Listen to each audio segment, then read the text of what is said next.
I'm Mike Brooks. Thanks for tuning in. We have a major development in the 1921 Tulsa Race Massacre investigation.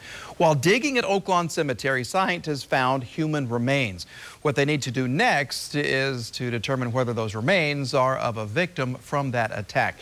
2 Works for You, Sierra Pizarro tells us how this discovery changes the search for mass graves. Sierra. Yeah, so the excavation plan so far remains the same. They started digging yesterday. They'll continue through Friday. The discovered remains now add another clue to the investigation. So in order to tell if those remains are from the 1921 massacre, they're going to look for signs of trauma.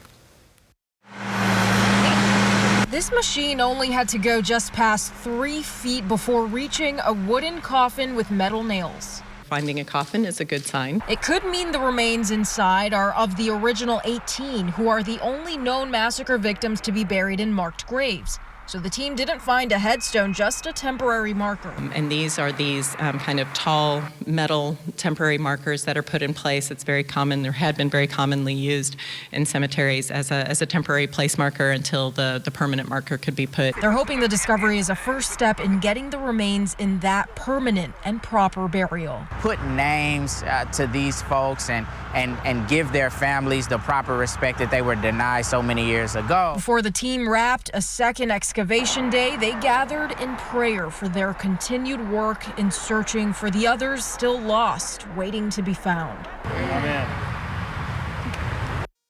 The team doesn't have a timeline on how soon we'll get the answer to whether the found remains are of a massacre victim. Tulsa Mayor G.T. Bynum said today he's grateful for the work, adding the team will compare analysis of the remains to funeral home and death certificate records. I'm Sierra Pizarro, 2 Works for You. Sierra, thank you. You'll remember the first test excavation to potentially uncover possible mass graves at Oaklawn Cemetery was back in July, but searchers found no evidence of human remains. They did find mostly field debris and artifacts, some of them dating back to the 1920s. Researchers said some of the artifacts predate the 1921 era and could predate the cemetery itself.